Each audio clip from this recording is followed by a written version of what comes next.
목동병원에서 신경외과를 하고 있는 김영구라고 하고요. 저는 목동병원에서 뇌종양이랑 그다음에 이제 여러분들 좀 다소 생소할 만한 정외기능 신경외과라는 걸 하고 있습니다. 파킨슨병이나 이런 것들 수술하는 것들고요. 뇌전증 수술. 그다음에 두부 외상도 응급 당직할 때 하고 있고. 그래서 두부 외상에 대해서 오늘 제가 50분 동안 설명을 좀 드리겠습니다. 좀 이렇게 강의 내용이 슬라이드 좀 많고 한데 빨리빨리 진행할게요. 일단은 두부 외상에 대해서는 크게 이제 기전에 대해서 우리가 알아봐야 되는데, 기전은 뭐냐면 정적인 힘과 동적인 힘이 있습니다. 정적인 힘은 간단하게 지그시 누르는 겁니다. 이렇게 프레스에서 머리 이렇게 누르면은 두개골이 깨지겠죠. 그런 것들이 이제 정적인 힘이고, 동적인 힘은 뭔가 갖다 박는 거예요. 혹은 뇌가 가서 박든지. 그 접촉 시간이 대개 200ms 이하로 되게 짧은 그런 충격이 가해지는 거죠. 보통은 이제 이런 경우가 대부분의 두부 외상의 기전이 됩니다. 그래서 보통 이제 머리에 부딪히게 되면은 부딪히는 그 충격 때문에 생기는 그런 힘이 충동, 임팩트라는 거죠. 그러니까 임팩트가 이렇게 팍 때리는 거죠. 이제 그래서 충격으로 인해서 뭐에 대해서 이제 뭐 두개골이 깨진다든지, 혹은 그 충격으로 인해서 혈관이 터지면 뇌출혈이 되겠죠. 근데 그런 거 외에도 머리는, 그러니까 우리가 머리 두개골만 있는 게 아니잖아요. 두개골 안에는 뇌도 있고 뇌척수액도 있고, 그러니까 얘네들이 따로 놀아요. 그러니까 머리에 푹 하고 날아가다가 벽에 딱 붙이면은 뼈는 딱 멈추는데 두개골은, 뇌는 어떻게 됐어요? 관성 때문에 쭉 밀렸다가 바로 뒤로 튀긴단 말이죠. 뒤에 나오겠지만, 그래서 그런 것들 때문에 앞쪽으로 박았을 때 앞쪽에도 출혈이 생기지만은 정반대편에 이 뒤쪽에 출혈이 생기는 그런 게 있어요. 그래서 그게 이제 카운터쿱이라는 건데, 그래서 우리가 이제 우리 선조들이 뒤로 잡아도 kop 깨진다는 얘기를 하시잖아요. 그게 사실 아예 없는 얘기는 아니죠. 뒤로 잡아도 앞쪽에 드실 수 있다. 그런 것도 관성의 효과에서 이렇게 나타날 수 있는 거고, 그게 이제 갑자기 간 가속. 예를 들어서 이제 제 환자 중에서도 사이클을 타고 이제 다운힐을 막 하고 있는 거예요. 가다가 갑자기 브레이크 잡고 이렇게 하니까 환자가 그러고 나서 이제 머리가 아프다고 와서 봤더니 머리에 출혈이 되는 거죠. 그러니까 간 가속 때문에도 출혈이 생길 수 있다. 그러니까 그런 것도 관성이다. 그러니까 그런 것들을 있습니다. 그러니까 여러분들 이제 뭐 시험 문제를 세 문제 내라고 해서 아직 내진 않았는데, 일단은 그렇게 어렵진 않을 겁니다. 어렵진 않고, 그래서 막 여러분들이 막 그렇게 적고 할 것 없고, 그러니까 강의한 정도 읽고 상식선에서 이해되는 부분에서 다 풀 수 있게 낼 테니까요. 너무 부담 갖지 않고 들었으면 좋겠습니다. 그래서 여러 가지 이제 그런 기전 중에 가까속이라는 게 있습니다. 그래서 이제 전이라는 거는 아까 말씀드린 가다 딱 멈추는 거죠. 이렇게 이동하는 거. 회전을 이렇게 도는 거. 돌 때도 원심력 때문에 밖으로 빠지잖아요. 근데 가장 많은 건 이렇게 가까속. 이게 이런 게 가장 뭐가 있을까? 이렇게 다칠 수 있는 거예요. 교통사고. 안전벨트 맸죠? 몸은 고정되어 있는데 머리에 날아간단 말이에요. 이렇게. 그래서 이제 가까속에서 주로 이제 뇌 손상을 받을 수가 있다. 근데 이제 그렇게만 얘기하면 우리가 조금 이제, 그러니까 그럼 이게 왜 다치느냐? 그림에 보시면은 이게 쉐어링 인저리라는 게 있습니다. 그래서 여러분들이 이제 그 뇌를 보다 보면은 CT나 혹은 실제 뇌를, 저희 같은 사람 뇌를 보니까, 뇌를 보면은 이 약간의 그 짙은 갈색으로 있는 것과 하얀색으로 된 그 이제 두 군데 그레이 메탈, 화이트 메탈 있잖아요.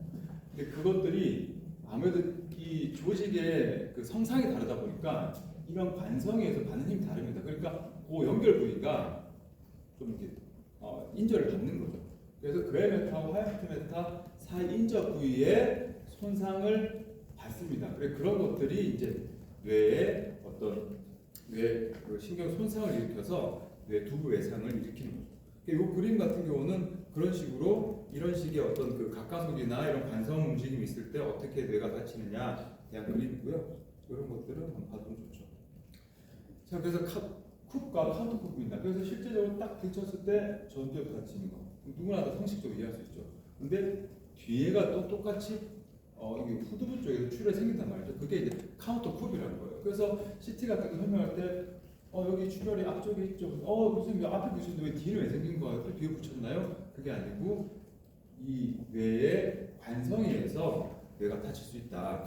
그리고 두부 외상했을 때 후각신경이 많이 다칩니다.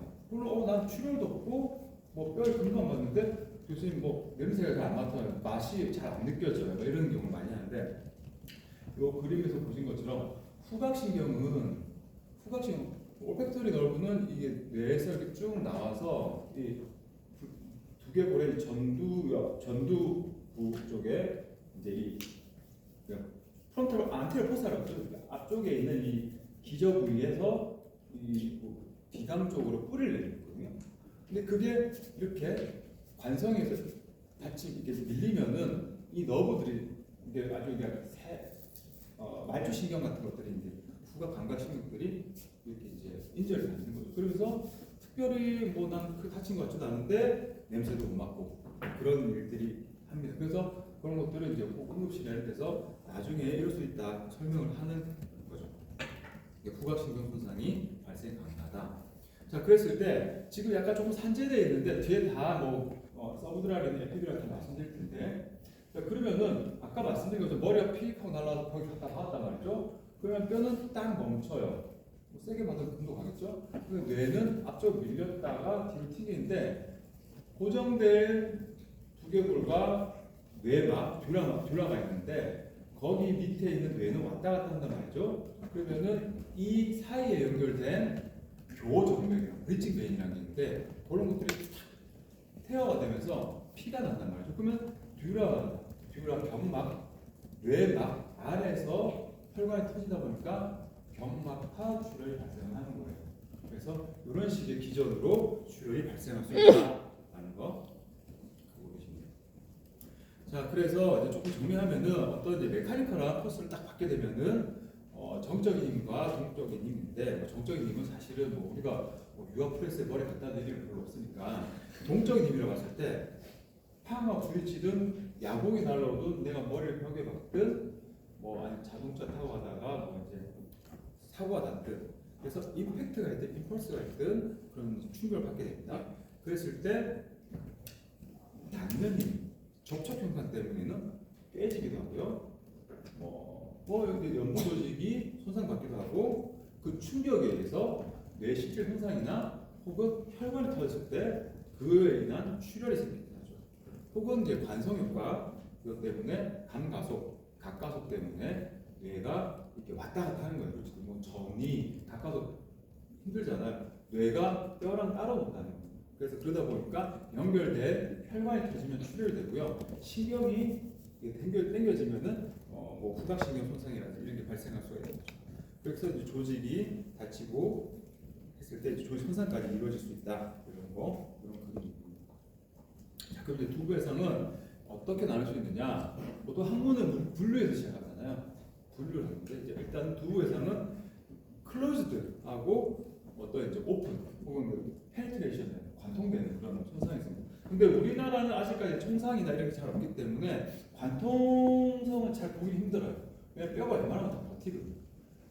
저도 신경외과 의사 10수년 하면서 관통성 손상은 한 2명 봤나 모르겠습니다. 그 사냥하다가 산탄총 머리 탁 박힌 것들 그런 것들 봤는데 잘 없죠. 네, 잘 없고 거의 대부분은 이제 어떤 클로즈드 그래서 오히려 형태학적으로는 이제 두피열상, 두개골골절, 그다음에 뇌의 손상. 그럼 이제 뇌 안의 손상은 포칼하게 말씀드린 것처럼 뇌가 이렇게 부딪혔어. 그래서 이제 피멍이 들어요. 뇌 좌상이라죠. 컨투전, 뇌 좌상, 피멍이 들었다는 거잖아요. 실제로 그런 사람들을 뇌를 딱 열어보면은 실제 그 막 피멍이 들어있어요. 그 하얀색의 뇌에 막 블루베리 같은 그런 딱 그런 거죠. 그러니까 아이스크림 같은 거 보면 블루베리 치즈크림 그런 약간 그런 색 하얀색에 약간 보라색, 빨간색 막 섞여 있는 그런 양상의 그런 것들이 실제로 이제 뇌 좌상, 국소적으로 다친 거죠. 근데 아까 말씀드린 것처럼 어떤 이런 이제 그 관성에 하면 관성에 의해서 다치는 거는 이제 미만성, 디퓨저하게 다치는 경우가 많습니다. 그런 경우는 뇌진탕이랑 뇌진탕은 꽤 많은데 거의 대부분 회복이 큰 문제는 안 되고 미만성 축삭 손상이라는 그런 손상이 있습니다. 말이 좀 어려운데 우리가 이미 한번 말하고 넘어간 겁니다. 그레이 매터하고 화이트 매터하고 그 조직의 성상 차이 때문에 관성의 힘이 따로 왔잖아요. 그럼 약간 밀린단 말이죠. 그 연결 부위가 짜자자 닫히면서 환자는 CT를 보면은 출혈이 이렇게 많지는 않고 요번에 점점점 있는데 애는 안 깨. 애는 막 의식이 막 누워 있는 거죠. 그런 것들이 이제 미만성 축삭 손상이라고 하는 거예요. 그것도 뒤에 나오니까 같이 보도록 하죠. 그래서 이제 그 각각의 경우를 보면은 두개강경 혈종에는 경막 외, 경막 하 출혈이 있습니다. 경막 외는 그야말로 경막 외막 밖에 나타나는 거고요. 이런 경우는 많은 경우가 그 경막에 있는 미들 메인지얼 아테리가 찢어지면서 나타나는 거예요. 자, 아테리가 찢어졌기 때문에 아테리얼 프레셔가 있죠. 그러니까 뼈와 뇌막 사이에서 피가 나는데 사실은 이 뼈랑 뇌막은 되게 타이트하게 붙어 있습니다. 진짜 찔겨요. 막 긁어내 수술할 때. 근데 거기를 다이섹션하면서 피가 쫙 벌어지는 거. 얼마 아테리얼 프레셔가 세니까 쫙 벌어지는 거죠. 그러니까 아테리에서 인절을 받은 거는 손상 생기는 거는 경막 외 출혈이다. 미들 메니지 아테리 이런 것들은 이제 사실 대대적으로 시험 문제가 많이 나는. 왜냐면 이름이 약간 명확하게 하나가 있고 이런 것 때문에 생긴다라고 하면 보통은 이제 이런 것들을 우리가 시험 출제에 좀 용이하죠. 그래서 이런 것들. 그래서 이제 미들 메니지 아테리가 터지면은 이제 이 경막 뼈 밑에 경막 외 위쪽에 출혈이 나서 이게 착 벌어집니다. 그래서 이런 게 있고 그 특징적으로는 다 그런 건 아닌데 이런 경우가 좀 많습니다. 어떤 경우냐면 머리를 딱 부딪히고 일단은 부딪혔으니까 의식이 일어나요. 그래서 툭툭하고 일어나. 아픈데 없어. 허리 아픈데 괜찮은 것 같아. 걸어가다가 픽 쓰러집니다. 이게 무슨 말이냐면 의식이 이제 저하됐다가 단기간에 일시적으로 이 의식이 회복되는 그런 구간이 있어요. 그 이유는 화음하고 부딪히면서 그 충격, 쇼크 웨이브 때문에 뇌에 충격을 받아서 이제 의식이 저하된 거예요. 일시적으로 뇌진탕 같이. 그러다 좀 회복된단 말이죠. 근데 그 충격 때문에 미들 메인지한테 딱 터지니까 피가 찔찔찔 난단 말이에요. 쭉쭉 나고 있죠. 나면서 이 듀라랑 이 스컬 사이 계속 다이섹션하면서 늘어납니다. 근데 이 압력이 꽤 높기 때문에 이게 뇌를 확 눌러버려요.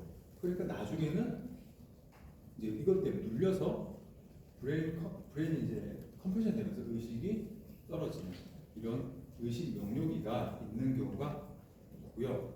그 다음에 여러분들 이제 그 콜티코스파이널 트랙이나 이런 걸 다 배우시는지 모르겠는데, 자, 왼쪽 다치면 오른쪽 마비된다, 그죠? 그거는 이제 우리가 상식적으로 알 수 있지 않을까? 반대측 편마비, 그리고 동측 퓨필 딜라테이션, 동공산대, 요 세 가지가 증상이 나타납니다. 이런 경우 이제 그러고 나서 이제 환자 CT를 찍어 보면은 흔히 말하는 볼록 렌즈 모양의 이 볼록 렌즈가 왜 그러냐면 이게 듀라랑 스컬 타이트하게 붙어있다고 그랬잖아요. 이게 다이섹션 하는데 이 끝에는 이제 덜 벌어지는 거지. 그러니까 이런 식으로 양 끝단은 듀라랑 스컬에 붙어 있는 거예요. 그러니까 그러니까 이 볼록 렌즈 모양으로 이렇게 있는 것이 특징적이다. 그래서 이런 것들이 그 에피듀랄 헤마토마라는 거고요. 이런 것들은 이제 사실은 그러면은 이거는 뇌실제 손상은 거의 잘 없습니다. 둘 아래는 괜찮은 경우가 많아서 흔히 신경외과 의사들 사이에서는 이제 명의 되기 딱 좋은. 왜냐면 환자는 의식이 거의 뭐 이제 스투퍼 상태로 왔어요. 그 이제 환자 보호자들한테는 일단 출혈 이만큼이고요. 의식은 없죠. 동공 불어졌단 말이에요. 그리고 그러면 이제 환자 죽을 수 있습니다. 설명하고 돌아가는 거죠. 특히 이런 사람들은 젊은 사람들이 많아요. 모터사이클, 자전거 타다 자빠진 사람. 그런 사람들 이제 근데 수술하고 나면은 아까 말씀드린 파렌키멀 인저리가 없기 때문에 또 거의 얼라탄이 다 깬단 말이죠. 특별한 어떤 대피시 없이. 그러면 이제 보호자들 입장에서는 특히 젊은 아들이 죽다 살아났으니까 이건 이제 교수 최고 이런 명의되기 딱 좋은 질환이다. 제가 이렇게 말하는 건 예후가 꽤 괜찮다. 자, 그에 반해서 그래서 이제 치료는 뭐냐면 사실 이 수치상으로 이건 교과서에 나오는 한글 교과서 최신판을 제가 신경외과 교과서를 참고했는데 저는 이걸 딱 동의하지 않습니다. 그러니까 30시 된다고 GCS 스코어에 상관없이 수술한다는 거는 그건 아니고 사실 이제 심통을 보면 하는 거죠. 근데 30시 정도면 환자 분명 의식이었을 거예요. 그렇기 때문에 일단 의식 혹은 신경학적인 증상 여하에 따라서 수술을 결정하게 되고요. 그래서 뭐 30cc 미만이고 뭐 미드라이 시프트가 얼마고 뭐 메인 디펜스가 얼마 이하고 이렇게 뭐 책에 나와 있는데 사실은 뭐 이거보다 더 양이 많아도 의식이 괜찮으면 저는 웬만하면 버팁니다. 웬만하면 버팁니다. 왜냐면은 피라는 거는 출혈은 결국엔 없어지거든요. 그게 한 달에 됐든 두 달에 됐든 없어집니다. 그러면 사실은 예를 들어 뉴럴로지가 괜찮고 환자 머리가 좀 아픈데 환자 팔 다 움직이고 말도 잘해. 근데 양은 좀 돼. 그럼 머리를 엽시다. 그거는 저는 아니라고 생각해요. 그건 일단 지켜보면은 피가 더 늘지만 흡수가 되고 그러면 사실은 뭐 머리에 상처 없이 회복이 될 수 있기 때문에 그런데 어쨌든 교과서적으로 저렇거든요. 그래서 이렇게 약간 디베이트가 있는 것들은 시험 문제되기가 좀 애매하죠. 그래서 이런 것들은 좀 애매하고. 근데 분명한 거는 아이소크레하다. 동공이 커졌다. 이걸 열어야 되는 거예요. 동공 의식이 멀쩡한데 동공 커지는 경우 잘 없어요. 그냥 동공이 커졌다면 수술하는 건 없고요. 그래서 그럼 이제 수술을 어떻게 하느냐? 일단은 머리를 열고 피를 걷어내주고 그 다음에 뼈를 열었는데 예를 들어 어떤 경우는 젊은 사람 특히 뇌가 꼭 눌려있다가 디컴이 되면은 원래 이렇게 있어야 될 게 이렇게 부어오르는 경우가 있어요. 그 뼈를 덮기가 애매한 거죠. 그럼 뼈를 덮는다는 건 눌러서 덮는다는 거니까 그렇게는 안 하고 그럴 경우 뼈를 빼놓고 나오는 거고 근데 그러지 않고 뼈를 딱 빼고 피를 걷어냈더니 그냥 되게 브레인 자체가 소프트하고 얘도 이렇게 적당하게 이제 그냥 부어올라 그냥 적당하게 이제 다시 원래대로 익스텐션 된 다음에 이제 뼈를 덮어놓고 남은 액톰이라든 오톰이라든 그런 식으로 수술할 수 있는 그것도 뒤에 나오는 거 다시 말씀드릴게요. 자, 그러면 이제 EDH는 제가 말씀드렸고 SDH는 이제 듀라 아래서 나오는 겁니다. 아까 말씀드린 것처럼 거의 대부분 브리징 베인 터지는 경우가 많고 혹은 이 브레인 코티칼 베인이 터져서 피가 나오는 경우도 많아요. 자, 그 말은 뭐냐면 일단은 브레인 파레키멀 엔젤을 동반하는 경우가 많다는 거고 그거는 예후는 EDH보다는 좋지가 않다. 즉 하고 나서 대피시 나는 경우가 있다. 그래서 뭐 시간에 따라서 뭐 급성이다, 아급성이다, 뭐 만성이다 이렇게 얘기를 하는데 그런 거 CT를 찍으면 다 명확하게 보이거든요. 그런 거는 제가 뒤에 좀 말씀드리겠습니다. 그래서 이제 이게 이제 전형적인 어큐트 SD, 트라우마틱 SDH인데 보시는 것처럼 우리 흔히 말하는 미드라인 시프트 얘기하는데 뭐냐면 이게 여기서부터 쭉 정준선을 그어 보면은 이게 뭐냐면 여기가 팍스예요. 팍스. 혹시 아나토미 팍스 배웠나요? 팍스? 네. 좌뇌 우뇌를 나누는 듀라마타예요. 그게 팍스가 앞 요렇게 사이트 아래 보면 요렇게 있기 때문에 앞에 있고 뒤에 있거든요. 그 팍스를 선을 딱 그어봤을 때 그걸 이제 정준선이라 하면은 이 벤트리클의 중간 부위가 원래 여기 있어야 되는데 이게 미는 거죠. 그러니까 이거를 미드라 시프트라고 하고 이게 뭐 1cm 이상이면은 근데 1cm 이상 밀리면 보통 의식은 GC에서 분명히 처지게 돼 있어요. 그래서 보통 이런 경우는 이제 또 SDH 같은 경우는 파레키멀 인절가 있는 경우가 많기 때문에 많은 경우 수술을 하는 경우가 많습니다. 그래서 이렇게 몇 cm 이거는 사실 크게 중요하지는 않고요. 이것도 마찬가지인데 환자를 보고 환자가 뉴럴로지가 나빠졌다. 그리고 분명 왔을 때 환자가 드라우지했는데 스토퍼됐다. 그럼 무조건 CT 찍고 양이 늘었으면 바로 열고 들어가는 거죠. 머리 수술하는 거다. 예후는 좋지는 않습니다. 아까 말씀드린 것처럼 파레키멀 인절가 동반되는 게 많아요. 그래서 EDH보다는 그렇게 좋지는 않고.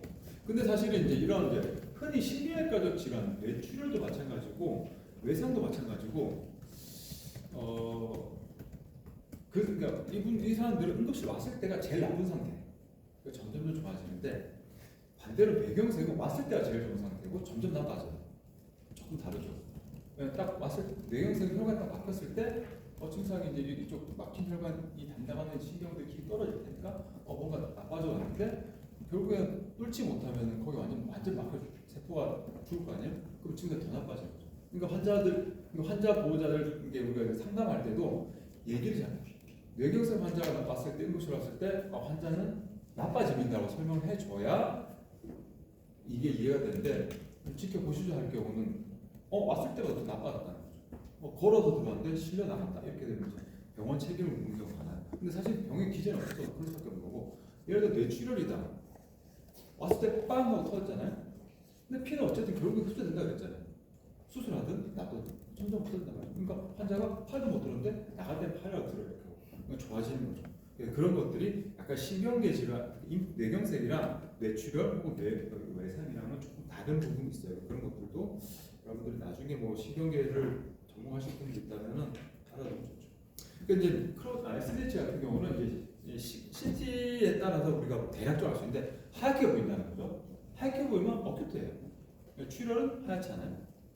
근데 이제 약간 이제 이 파렌카임이랑 이 헤마토마를 약간 구분이 안 돼. 그걸 아이소덴스라 그런 것들이 이제 서브 어큐트폼이라고 하고 그다음에 이제 이렇게 아예 로우 덴시티로 보이면 이제 크로닉 포메이션 됐다 이렇게 얘기를 합니다. 그래서 이런 것들을 이제 사진을 보면서 우리가 이게 어큐트다, 서브 어큐트다, 크로닉이다 이렇게 우리가 알 수가 있는 거죠. 자, 그럼 크로닉 SDH는 뭐냐? 크로닉 SDH는 히스토리가 보통 이렇습니다. 이제 영감님들이 이제 그 산을 등산하다가 삐끗했어. 잠깐 주저앉았다든지 머리 다친 적도 없어요. 근데 이분은 뭐 예를 들어서 이제 AP를 있어서 와파리나 이런 거 보고 있죠. 한번 이제 삐끗하고 이제 별 이상 없으니까 이제 잘 다니시다가 이제 한 두 달 지나면 이제 다리가 좀 끌리는 것 같아. 약간. 그리고 팔이 조금 묻어내. 머리도 계속 아파. 막 무거워. 구름 낀 거야. 이렇게 얘기를 합니다. 근데 그런 분들 CT를 딱 찍어보면은 이런 식으로 많은 양의 SDH가 있어요. 근데 CT를 찍어보면 약간 이제 아이소덴스하든 하이포덴스하든 그런 양상. 이것들은 서서히 양이 는 거기 때문에 환자가 그렇게 증상, 양에 대해 증상이 이렇게 심하지 않습니다. 우리가 이제 개구리도 미지근한 물에 끓이면 이제 뭐 삶아지잖아요. 탁 끓이면 튀어나오는 것처럼. 마찬가지로 뇌도 지그시 누르고 있으면은 이게 잘 못 느낀단 말이죠. 특히나 연세 많으신 분들은 뇌 자체가 약간 아트로피합니다. 그 말은 빈 공간이 많단 말이죠. 피가 나도 어느 정도 그 빈 공간으로 다 흘러 들어가서 압력을 높이지 않아요. 그러다가 이제 점점 차다가 압력이 높아지면 증상이 나타나는 거죠. 그래서 이제 이렇게 이제 크로닉 SDH가 있는데 많은 경우는 시스템에 보면은 마이너 트라우마가 있어요. 아까 말씀드린 것처럼 혹은 어떤 분들은 자 걸어가다가 누구야라고 뒤로 확 돌아보는데 그러고 나서 이제 생긴 경우도 있죠. 아까 말씀 관성에서 회전하는 팀이죠. 근데 그런 것들 때문에 이제 발생하긴 합니다. 그래서 근데 이게 이제 그러면 이게 왜 출혈 발생하는 건 알겠는데 왜 양이 느냐는 거죠. 왜 양이 느냐. 그래서 이거에 대해서 이제 가설이 뭐냐면 저는 보통 이렇게 설명합니다. 환자들한테. 왜냐면 이게 제일 이해하기 쉽기 때문에. 이게 근데 딱 맞는 건 아니에요.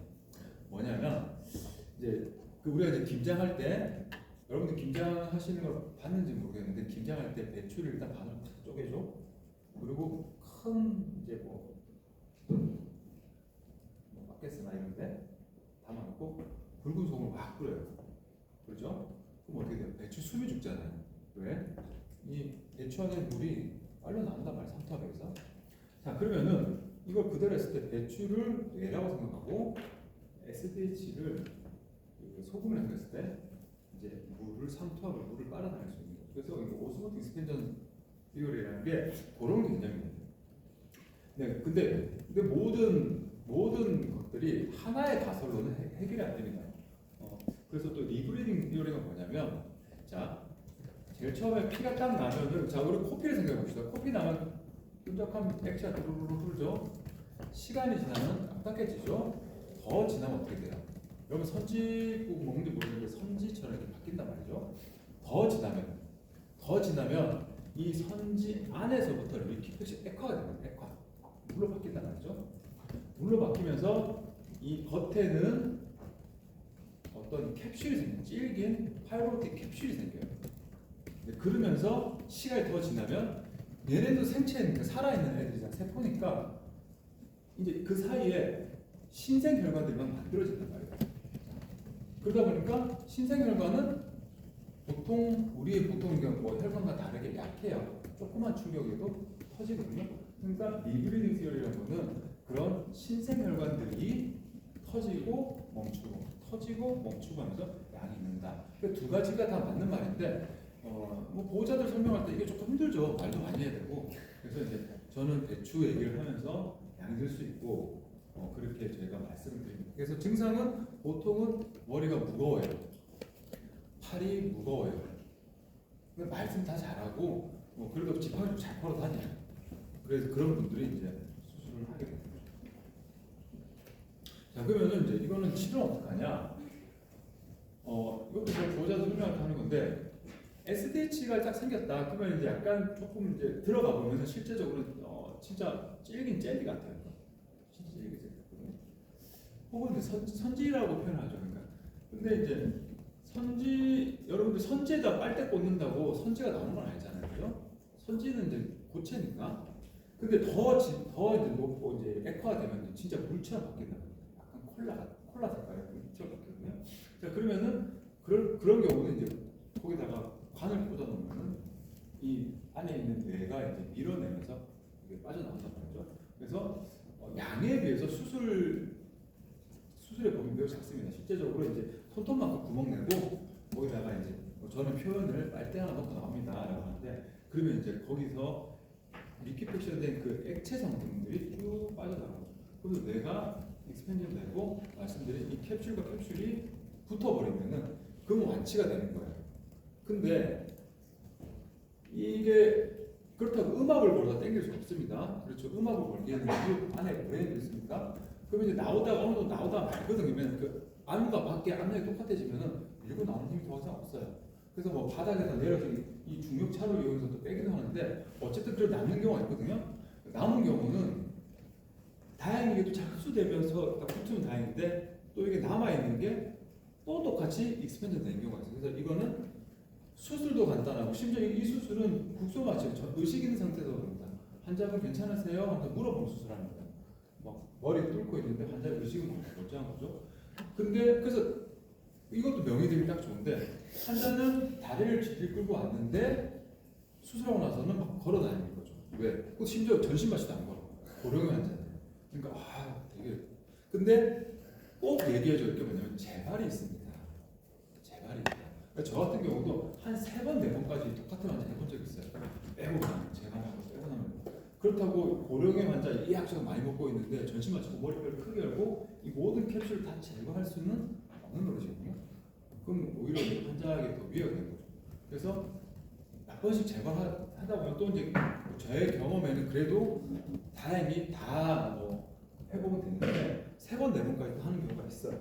그래서 크로닉 SDH는 수술을 짧게 하고 되게 간단하고 좋은데 재발이 있을 수 있다. 이런 것처럼 관을 안에다 넣어보는 거죠. 자, 경막하 수종은 또 뭐냐? 지금까지 어쨌든 출혈이에요, 피예요. 근데 이제 이 수종은 물입니다, 물. 머리 안에 있는 물이 뭐죠? 머리 안에 있는 물. CS. 내측수액이라고 하죠. 내측수액이 어쨌든 외상이든 어쨌든 이제 여러분 아나크로이드 멤브레인 배웠나요? 아나크로이드 거미막. 네, 거미막 배웠나요? 거미막. 뇌에는 듀라가 있고요. 그죠? 듀라 밑에는 뭐가 있냐면 아나크로이드 멤브레인이 있습니다. 거미막. 왜 거미막이랄까? 실제로 저희 같은 사람이 수술하러 들어가면은 이게 혹은 지주막이라고 합니다. 지주막. 옛날엔 지주막이라고 했어요. 왜 지주막이냐? 이 듀라와 그럼 브레인 콜텍스를 싸고 있는 거예요. 뭐가 있죠? 피아마타. 자, 피아마타와 듀라마타 사이에 실제로 이렇게 기둥처럼 빠바바바 하얀 막들이 이렇게 있어요. 그 사이로 뇌척수 흘러다니고 그 사이로 아테리도 있고 그렇습니다. 이 지주막이 어떤 어딘간에 손상을 받았고요. 얘네들이 이렇게 체크벽을 쳐요. 이렇게 되면서 물이 들어가고 잡히고 이렇게 하면서 얘가 어느 정도의 볼륨을 형성하는 거죠. 그게 경막하 수정이고 요거는 크로닉 SD랑 얼추 비슷하죠.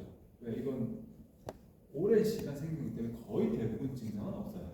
그래서 저는 아직 경막하 수정 가지고 수술한 경우는 없습니다. 이 정도 양이 돼도 환자가 멀쩡하면 수술 안 해요. 왜냐하면 멀쩡한 사람 수술해가지고 멀쩡해지는 거는 사실 수술의 의미가 없는 거잖아요. 뭔가 나빠지는 거 좋아지게 하는 수술이지. 그래서 다만 증상이 있다면 뭐 말씀드린 것처럼 아까처럼 구멍을 내고 관을 넣는 수술을 할 수도 있고, 근데 많은 경우는 이게 아라크를 몇 번에 이게 체크밸브 때문에 또 생기거든요. 그래서 아예 뒤에 나중에 여러분들 이제 양나래 교수님께 강의하실 하이드로세팔러스 이런 거 보면은 션트 수술이라는 게 있습니다. 그래서 머리 안에서 관을 이 피부 밑에서 쭉 빼서 복강 안으로 집어넣는 그런 이제 단락술이라는 게 있거든요. 그러니까 이 물을 지속적으로 복강 내로 보내주는 거예요. 복강 내로 들어가면 어떻게 될까요? 흡수가 된단 말이죠. 그래서 증상을 지속적으로 완화시켜주는 그런 수술, 단락술이라는 게 있는데 그런 거를 해볼 수 있다. 하지만 거의 대부분은 그냥 본다. 봐도 돼요. 자, 그 다음에 이제 이거는 이제 그 트라우마틱 ICH입니다. 경막 외상성 뇌출혈인데요. 이제 이런 식으로 이제 충격 받아서 CT 찍어 보니까 이런 식의 어떤 하이 덴시티의 어떤 라운드 쉐입의 어떤 그 메스가 보이는 거죠.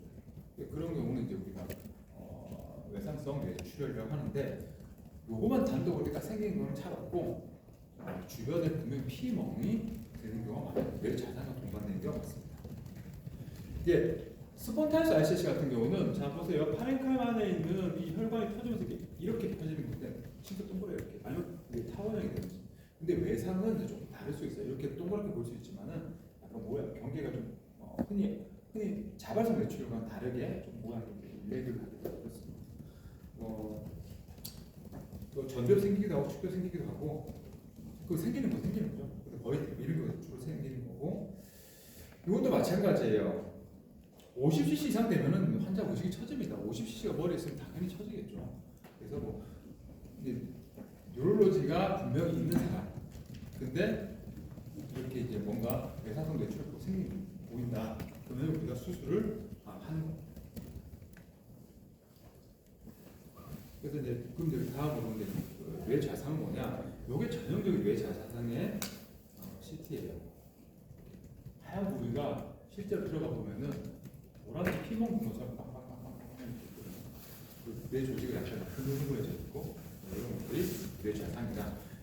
뇌 좌상은 수술하지 않습니다. 이거를 제거한다고 들어가면 참 그건 뇌엽 절제술이 되겠죠. 뇌를 잘라내는 거겠죠. 이거 뇌 좌상은 수술하지 않고요. 근데 만약 이것 때문에 세컨더리하게 뇌가 부어, 뇌 부종이 생겼어. 그래서 그것 때문에 뇌압이 올라가는 증상이 나타난다. 그렇다면 이제 머리뼈를 떼내주는 감압 개도술을 하는 경우도 있죠. 그 다음에 뭐 이제 그 발생 기전은 뭐 뼈가 이렇게 있는 게 눌렸다 펴지면서 그 모세가 터진다는데 그러면 충격에서 쇼크에 의해서 베슬이 터진 거예요. 그리고 이제 피하 마다까지 딱 찢어지면은 이제 뇌 열상이라고 합니다. 그렇게 중요하지 않고. 자, 그 다음에 그 거미막하 출혈이 있습니다. 거미막하 출혈. 여러분들 이제 거미막하 출혈하면은 제일 먼저 떠올리는 거는 보통은 뇌 동맥류 파열이에요. 뇌 동맥류. 아직 강의는 안 들으셨을 텐데 나중에 뇌 동맥류 파열염을 강의를 듣게 되고, 그런 것들이 이제 사실 이 거미막하 출혈, 지주막하 출혈에 하면 떠오르는 것인데 사실상은 외상성 거미막하 출혈이 더 많아요. 이것처럼 아까 제가 말씀드린 것처럼 스컬이 있고요. 그 밑에 이제 듀라가 있고 피하 사이에 이런 지주막처럼 이런 막이 딱 있고 그 사이로 보통 뇌초석이 흘러다니고 동맥이 있습니다. 근데 여기 이게 터지면은 동맥이기 때문에 압력이 꽤 세죠. 그래서 일로 피가 촥 가서 양이 꽤 많아지거든요. 이게 이제 에뉴리즘이 터졌을 때 그런 거고, 근데 사실은 이제 이 거미 외상성은 이렇게 메인 베슬이 터지는 경우 잘 없기 때문에 양이 많지가 않아요. 그래서 보시는 것처럼 요런 여기 보이세요? 여기 하얀 거 이런 것들 여기 썰커스를 타고 이제 피가 흘러 들어가는 거죠. 제가 그래서 이제 이런 것들도 보호자들한테 어떻게 설명하냐면 뇌출혈은 자 두부에다가 빨대를 딱 꽂고 거기 빨대에다가 실린지 연결하고 빨간 걸 쫙 밀어넣는 거. 그럼 어떻게 되세요? 두부 이렇게 해서 이렇게 라운드 쉐입의 뭔가 생기겠죠. 근데 이런 외상성 거미망고 출혈은 두부를 한 10모 정도 딱 쌓아두고 빨간 걸 붓는 거예요. 그럼 두부 한 모 사이 한 모 사이 흘러들어가죠. 딱 이렇게 브레인의 서커스를 따라서 이렇게 쫙 타고 들어갑니다. 자, 그러면은 얘네들은 만약 그 두부 이제 계속 빨간 걸 붓고 나서 이제 맑은 물 계속 붓는다 생각해봐요. 그럼 걔네들이 씻겨 내려가겠죠. 얘네들도 금방 다 씻어져요. 그렇기 때문에 외상성 거미망고 출혈은 이게 거의 대부분 예후가 좋고요. 뭐 뉴럴로지가 있는 경우가 잘 없습니다. 요거만 단독으로 있다면 물론 이제 요거뿐만 아니라 뭐 컨투전도 있고 뇌출혈도 있고 뭐 다 동반된 당연히 나빠지겠죠. 근데 이제 진짜 탕화 부쳤는데 골절 있고 환자 머리 아프다는데 실제로 이렇게 딱 있거든요. 그러면 일단은 당신은 운이 좋다. 크게 뭐 문제 생길 것 같지 않고 한 2, 3일 지나면은 뭐 다 씻겨 내려가서 좋아진다. 이렇게 생각을 합니다. 그 양이 많으면 똑같이 우리가 지주막하 그러니까 동맥류 파열처럼 만약에 외상성 출혈도 양이 많다면 어떻게 되겠어요? 당연히 그것 때문에 증상 나타납니다. 뭐가 있냐면 여러분들 혈관 연축이 써 있잖아요. 혈관 연축이 뭐야? 혈관이 뭐야? 하겠지만 그 뭐냐면 자 보세요. 이 부위에 출혈이 난 게 지주막하, 거미막하 출혈입니다. 자 그럼 피는 혈관 안에 있을 때는 좋은 애들이에요. 몸에 영향을 안 줍니다. 필요한 거죠. 근데 여러분들 멍들었을 때 보세요. 멍들면 붓잖아요. 왜 보여? 피 안에 있는 성분들 피가 나오면서 깨지겠죠. 적혈구 깨지고 뭐도 깨지고 그러면서 얘네들이 주변 조직을 자극을 해요. 그게 인플라메이션이 붓는 거죠. 자 그러면 이 얘네들이 이 혈관을 또 밖에서 자극을 해요. 그러면은 이 혈관이 동맥 같은 경우는 세 개의 층이 있잖아요. 그래서 얘네들도 저도 수술하다가 이 동맥 그냥 만지면은 얘네들이 짜그라들어요. 연축이 없다고 자극을 주니까. 동맥은 자극을 받으면 연축이 되거든요. 얘네들이 이 지주막 사이에 피가 꽉 차면은 얘네들이 이 혈관을 계속 자극하면서 혈관 연축이 옵니다. 혈관 연축은 어떻게 돼요? 피가 덜 가겠죠. 덜 가면은 내가 받아야 될 피를 못 받으니까 뇌의 기능이 떨어지겠죠. 뇌혈관 연축에 의해서 뇌혈류 감소가 되고 그러면서 2차 손상이 발생 가능한 거예요. 많은 경우. 근데 거의 대부분의 경우는 예후가 좋게 잘 끝난다. 이게 이제 여러분들 나중에 이거는 여러분들이 이 사진 꼭 알아둬야 돼. 이게 뭐 뇌동맥류 파열 사진인데 요거는 나중에 뇌동맥류 관련된 강의를 들으면 이 사진을 무조건 보게 되고 전형적인 사진입니다. 이걸 보고 뭐냐라고 물어봤을 때 뇌동맥류 파열입니다라고는 말할 수 있어야 돼요. 근데 그에 비해서 외상성은 되게 작죠. 빨리 소실된다. 빨리 소실된다는 게 특징입니다. 그다음 뇌진탕은 뭐냐면 뇌진탕은 그냥 괜찮은 거예요. 뼈 골절도 없고 출혈도 없고 뇌실질 손상도 없습니다. 다만 그 응급실 가보면 이런 사람 있어요. 응급실 갔다가 이제 매일 온단 말이죠. 교수님 근데 제가 어떻게 다쳤는지 기억이 하나도 안 나요. 그래서 있거든요. 괜찮습니다. 그 뇌진탕의 증상입니다. 근데 다만 그런 증상이 집에 갔다가도 내가 집에 어떻게 했지? 어제 뭐였지? 이런 식으로 되면 그 문제가 있겠지만은 그 당시 기억이 날아가는 거는 그건 사실 뇌진탕 증상인 거고요. 큰 문제 없이 다 호전이 되죠. 자, 근데 이제 미만성 축삭 증상 아까 말씀드린 미만성 축삭 증상은 아까 쉐어링 포스 그러니까 아까 관성에 의해서 이렇게 찢겨나요. 그러니까 내질 그러니까 조직의 성장이 나려면 이게 관성이 많은 힘이 나기 때문에 찢겨지는 거죠. 이렇게 찢겨지는 거. 그렇기 때문에 그 그레이메타 하이퍼텐타 정션에 쉐어링 포스를 받으면서 이제 거기 인제를 받는 거. 그러면서 이제 이렇게 페테케라 해물지가 탁탁탁 박히는 거야. 근데 이 사진을 보고 당신 멘탈이 스투퍼 설명할 수 없는 거거든요. 이런 거는 이런 뇌 자상이 있는 환자들은 의식이 영리한 경우가 훨씬 많아요.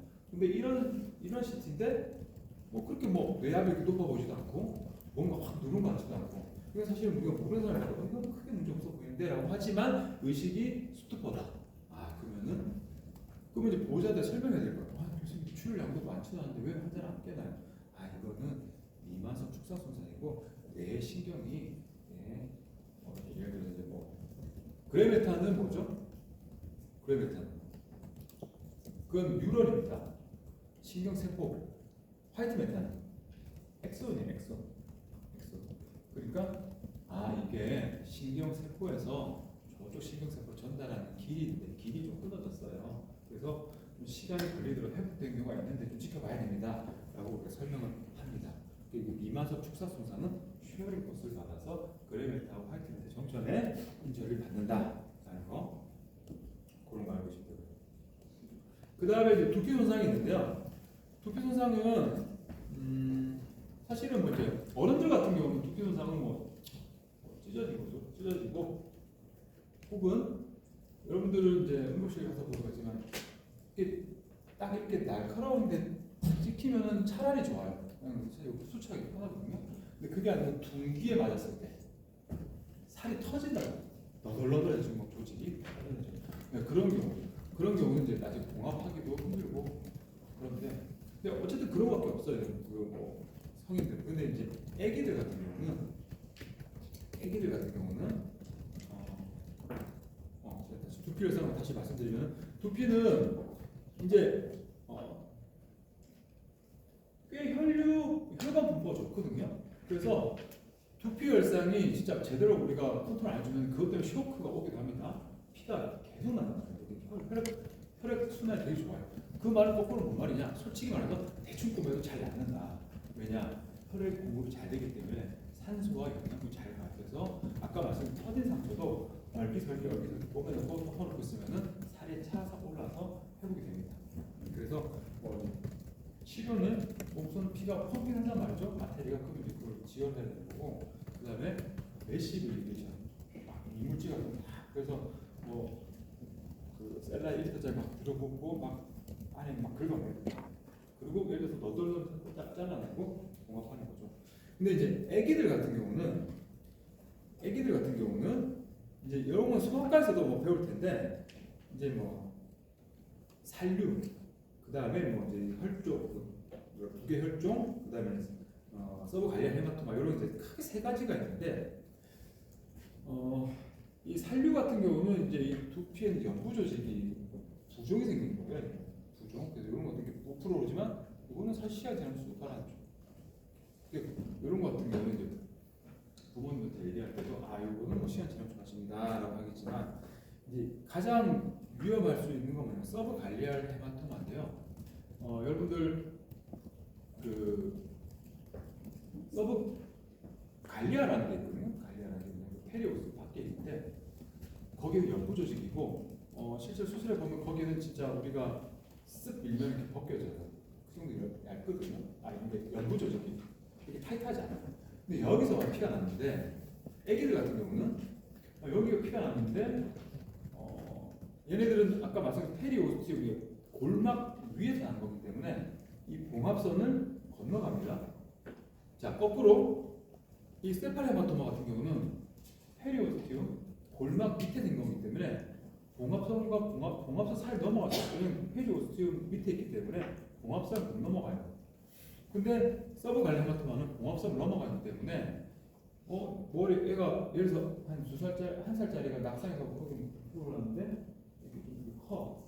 그러면 괜찮습니다라고 보낼 게 아니고 꼭 확인해. 양이 늘거나 여기 중심선이나 이런 데를 넘어가 생기면 꼭 여기 오셔야 된다. 그게 뭐냐면 어른들은 그래도 상관없는데 애기들은 볼륨 자체 작기 때문에 쇼. 서브갈리아 헤마토마 때문에 애기가 쇼 와서 진짜 사망하는 경우가 있어요. 그래서 이런 경우는 잘 봐야 되는 거고, 세팔헤마토마는 양이 그렇게 되지 않습니다. 왜냐하면 봉합선 넘어가지 않고 페리오스티움 밑에 있기 때문에 사실 어른들은 페리오스티움 밑에 피가 생긴 경우가 없어요. 왜냐하면 되게 타이트하게 되거든요. 근데 애기들은 쓱쓱 밀면 벗겨져요. 그렇기 때문에 피가 나면 쫙 벌어지기 하는데 다행인 건 봉합선을 넣지 않기 때문에 양이 늘지 않는데 단 나중에 얘네들이 페리오스티움 밑에 있기 때문에 피가 적절하게 흡수가 안 되면 그 헤마토마 모양 그대로 뼈처럼 바뀌어요. 그래서 이제 이게 골화가 된다고 그러거든요.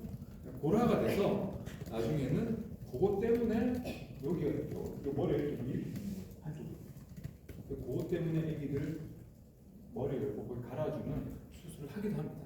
그래서 중요한 거는 세팔헤마토마와 서브갈리아헤마토마의 차이점 뭐냐? 폐리 지금 밖이냐 아래냐, 봉합선을 넘나 안 넘나, 뭐가 더 위험할 수 있느냐 이런 것들 그런 것들을 알아두면 좋죠.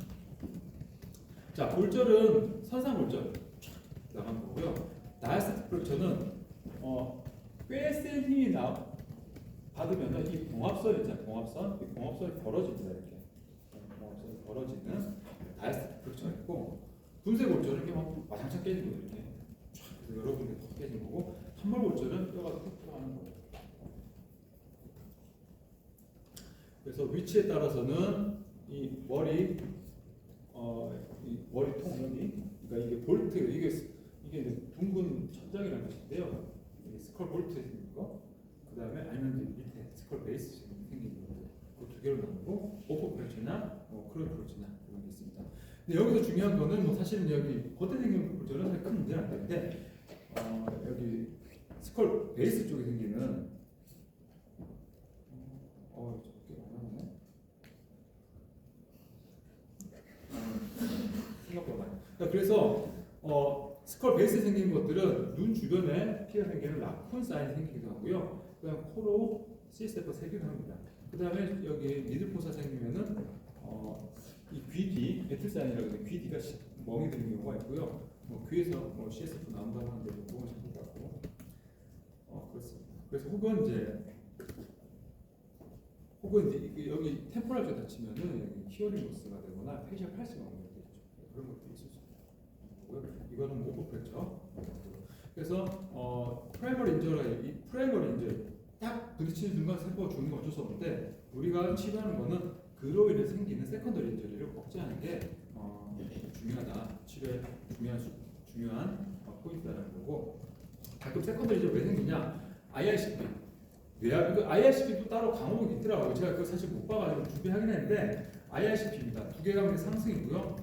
뇌압이 올라가면은, 자, 머리 안에 압력 올라가면 어떻게 되겠어요? 동맥에서 심장 피를 짜서 머리에 피를 보내줬는데 여기 압력이 높으니까 피가 덜 가겠죠. 그래서 뇌 관류압, 그러니까 뇌 안으로 가는 피의 압력이 떨어지면서 뇌에 허혈이 생기는 거예요. 아시겠죠? 그래서 뇌 관류압이라는 게, 뇌 관류압은 아테리얼 펄스 빼기 RCP예요. 그만큼 차이만큼 뇌로 피가 보내지는 거죠. 그래서 그런 것들이 있다. 그래서 어느 정도 뇌는, 인체는 어느 정도 버팁니다. 충격이 나도 뇌가 버티는데, 어느 순간 올라가다가 한계를 넘으면은 뇌가 못 버티고 끝이 확 쳐지는 거예요. 그런 것들이 있습니다. 이런 모노킬레 독트린 같은 경우가 있는데, 머리 안에 뇌 실질 있죠, 그 다음에 뇌 척수액 있죠, 그 다음에 혈액 있잖아요. 이 세 개가 일정한 볼륨을 유지하고 있는데, 예를 들어서 압력이 올라가면은 뇌 척수액이나 혈액이, 이거 액체니까 좀 덜 갈 수 있겠죠. 그러면서 버티다가 어느 순간 너무 올라가면은 피나 이 뇌 척수액이 줄어들 수 있는 그 범위라는 게 있잖아요. 그 범위를 넘어가게 되면 이제 뇌가 이제 뇌 실질이 늘게 되고, 그러면서 이제 증상이 나타나는 그런 것들이 있고, 뇌압 감시는 이런 식으로 뇌 실안에 관을 넣든지 아니면 뇌 실질안에 관을 넣어서 이렇게 ICP를 모니터하는 게 있습니다. 그래서 여기 요건 나중에, 요건 이제 IRCP 수업 시간에 더 나올 거니까요. 그때 한번 더 봐주시면 되고, 이런 게 있다 정도 알려주시면 됩니다. 그래서 이제 그러면은 아까 말씀드린 것처럼 뇌 관리압이 그 50에서 150 정도 사이에서는 이 블러드플로우가 어느 정도 유지가 돼요. 항상성 유지하려고 하는데, 그보다 올라가고 내려가면은 이제 그 항상성이 깨지면서 뇌에 이제 어떤 뇌 관리압이 올라가거나 떨어지면서 이제 뇌에 어떤 그 손상을 주게 되거든요. 이런 것들도 사실은 제가 여기를 조금 더 강의를 하면 좋은데, 이거 IRCP도 겹치는 부분이 있어서 이건 제가 조금 넘어가겠습니다. 사실 두부의 사항에 직접적인 상관은 없는 부분이라서. 뇌 부종이군요. 뇌 부종 크게 두 가지가 있습니다. 바소제닉 있고 사이토톡식이 있는데, 바소제닉이 뭐냐면, 여러분 BBB 배우시죠? BBB가 깨져서 생긴 겁니다. BBB가 언제 깨지느냐? 튜머, 인펙션 이런 것들. 그래서 튜머가, 딱 튜머를 생각하시면 돼요. 메타스타틱 브레인 튜머가 있다. 튜머 있지만 튜머가 요만하지만 브레인 이만 이만큼 있거든요. 그럼 왜 그러냐면 얘네에 대해서 비비가 깨진 거예요. 그러면서 이제 그쪽으로 이제 어떤 그 혈장 성분들이 빠져나가는 거죠. 그 바소제닉이고요. 그러니까 이런 경우는 이제 스테로이드라는 약물을 쓰면서 이런 컨트롤 하게 되고, 사이토톡식은 뭐냐면 빵하고 부딪혀서 이 셀 자체에 이온 채널이 망가지면서 셀 자체가 지금 망가지는 거예요. 그러면서 이제 이대만 생기는 거고, 이런 경우는 이제 외상에 의한 경우가 많고, 이런 경우 우리가 이제 마니토르나 이런 약물을 쓰면서 컨트롤하게 됩니다. 그러니까 바소제닉이다, 사이토제닉이다, 사이토톡식이다. 어떤 경우 튜머는 바소제닉, 외상은 사이토톡식. 그렇게 알고 계시면 되고요. 그래서 전형적으로 사진을 봐도 이런 식으로 이 그레이 메타는 어느 정도 유지가 되는데 화이트 메타 따라서 로우 벤치가 보이고, 대신에 그 임팍도 사실 사이토톡식이고, 임팍 같은 경우도 이렇게 아예 그 베셀이 담당한 테리토리 따라서 이렇게 로우 벤치가 깔리고, 딥시를 보면서 하이 시그널 이렇게 보이고 합니다. 그래서 일단은 여러분들 자세하게 알아볼 필요는 없지만 바소제닉이냐 사이토톡식이냐, 바소제닉은 뭐 튜머나 이런 거에서 이대만 생기는 거고, 사이토톡식은 임팍이나 외상에 생기는 거다. 이렇게 알고 계시면 됩니다. 그다음에 브레인 허네이션. 뇌가 어느 정도 이제 뇌압이 올라갔다 버티다 안 되면 뇌가 이제 실질적으로 이동하는 거거든요. 그 중에 여러 가지가 있는데 이 템포랄 롭에 있는 움쿠스라는 부위가 있거든요. 그게 템포랄 롭의 제일 안쪽 부위예요. 근데 여기가 이런 식으로 어떤 EDH, SDH에서 밀리면은 얘가 여기로 쏙 빠져나오거든요. 여기로 빠져나오면서 브레인스템을 눌러요. 그러면서 환자가 이제 확 나빠지는 거예요. 그래서 이제 이런 이제 트랜스텐토리얼 디센딩 허니에이션, 움칼 허니에이션이라는 게 있고, 그 외에 뭐 서팔시아, 팍스 아래로 이렇게 밀리는 거, 혹은 수술하다 보면 머리 열어놓으면은 실제로 뇌가 보고 브레인이 쑥 튀어나오거든요. 그래서 이런 것들, 트랜스크레니얼. 그 다음에 아니면은 뇌에 압력이 어떤 염증이나 이런 것들 전반적으로 높아서 한 군데 미는 게 아니라 확 미는 거예요. 그래서 다운로드 허니에이션. 이게 C라고 되어 있는 이게 이제 뇌가 뇌 압력이 높아서 뇌를 전반적으로 쭉 누르는 그런 게 이제 다운로드 허니에이션이고, 아니면은 여러분들 뇌는 이 텐트를 따라서 슈프라텐토리움, 인프라텐토리움 따로 나뉘거든요. 그래서 인프라텐토리움의 압력이 높으면은 뇌가 올라가는 어버드 허니에이션. 거꾸로 슈프라텐토리움의 압력이 높으면은 쥐어 짜겠죠. 밑으로 빠지는 다운로드 허니에이션, 이런 것들이 있다. 잠깐만요.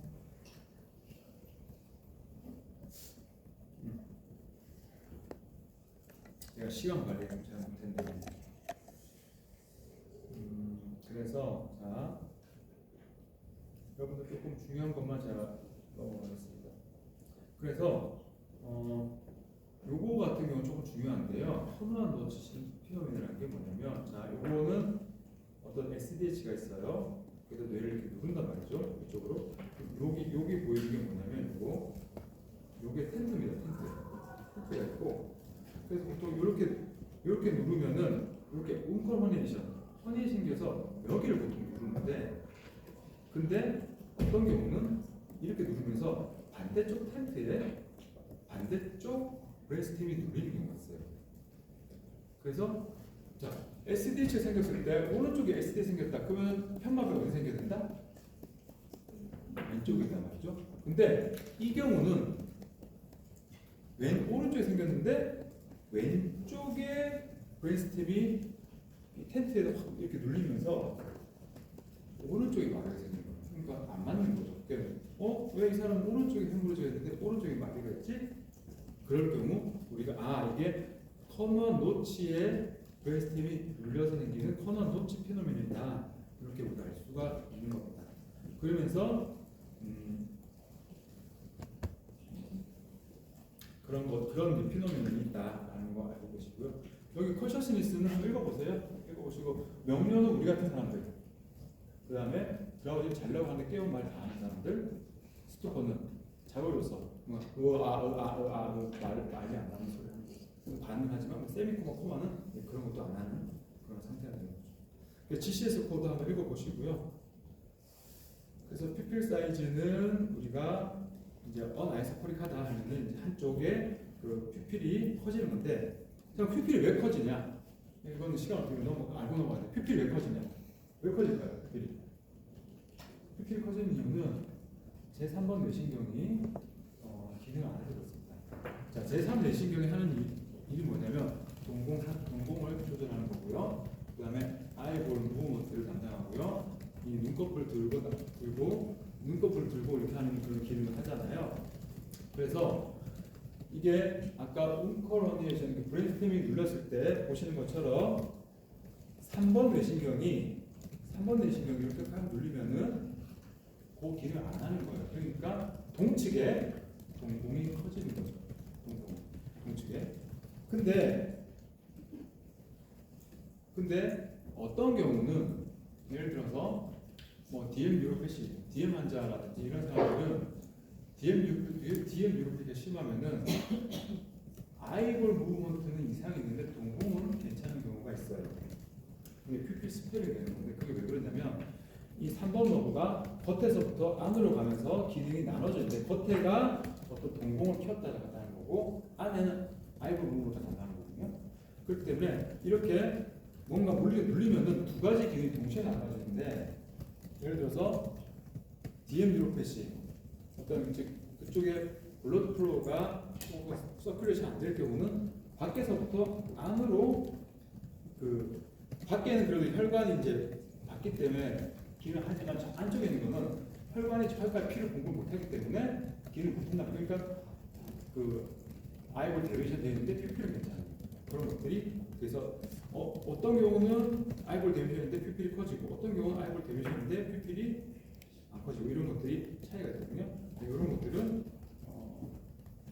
그 각각의 신경이 담당하는 기능 때문에 그렇다라고 알고 계십니다.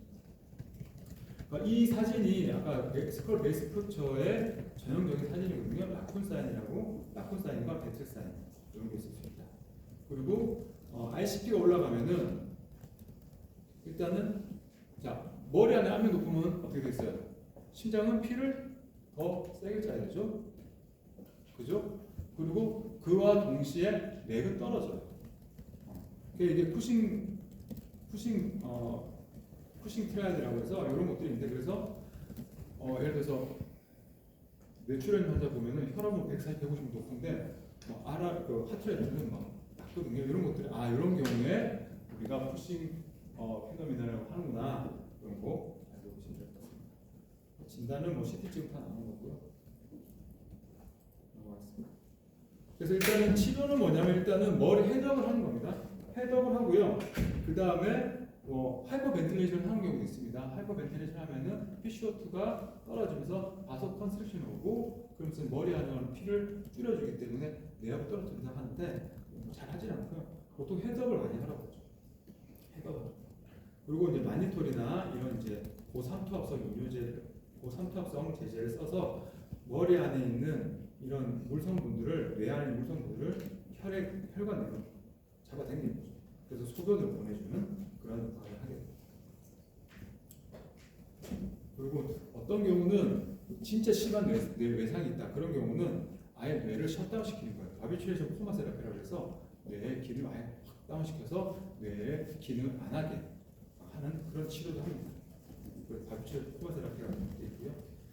스테로이드는 금기라서 사용하지 않습니다. 그리고 체온도 낮춰주는 거죠. 아까 말씀드린 바비츄레이션 코마 세라피도 마찬가지고 망가진 뇌가 일을 하게 되면 더 망가지거든요. 그러니까 일을 안 하게 하는 겁니다. 체온도 마찬가지죠. 체온이 올라가면 일을 많이 하잖아요. 체온 떨어집니다. 그래서 하이퍼소미아도 한다. 자, 그리고 이제 이게 외과적 수술 방법인데요.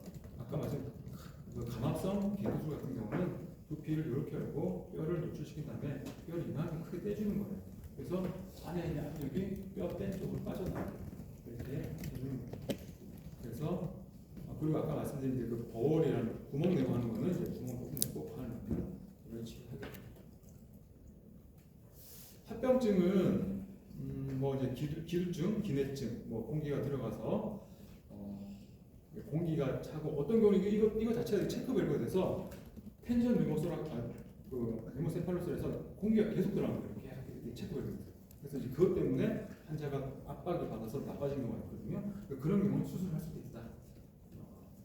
긴장성 기내증 같은 경우는 이렇게 이제 마운트 푸지 사인이라서 푸지산 모양처럼 이렇게 보인다고 해서 이런 사인이고요. 대부분의 경우는 기내증 같은 경우는 치료가 필요 없지만은 어떤 뭐좀 텐전 리모세팔로스 같은 경우는 수술이 필요한 경우가 있다. 알고 계시고요. 그 다음에 제가 딱 1분만 할게요. 우리가 외상을 받아서 이 카바라 사이너스 안에 있는 이 안에는 이 혈관이 있는데 카바라 사이너스 자체가 큰 혈관입니다. 정맥동이에요. 그래서 만약 이 동맥과 정맥 사이가 피스츄라가 생긴다면은 이 정맥으로 연결된 정맥이 다 인골지 못해요. 되게 두꺼워지겠죠. 그러면서 눈이 막 앞으로 오르고 눈에다가 청진기 되면 쑥쑥쑥쑥 하는 블루가 들려져요. 이런 것들이 외상성 캐로티드 카버너스 사이너스 피스츄라는 게 생길 수가 있고 그런 게 있다면은 그거는 바로 신경외과에서 어떤 인터벤션 이런 걸 해야 될 수 있다. 그래서 외상 후 여기서 소리가 들리고 또 충혈된다. 그러면은 이런 피스츄라 생각해야 된다라는 게 있습니다. 그래서 뭐 이런 식으로 이제 인터벤션 하면 되고요. 뇌경색도 생길 수 있고요. 뇌압이 높으면 아까 말씀드린 것처럼 피가 덜 갈 수 있기 때문에 생길 수 있다 그랬잖아요. 그리고 뇌는 워터쉐드 존이라는 게 있어서 ACA, MCA, PCA가 담당하는 테리토리가 있는데 그 사이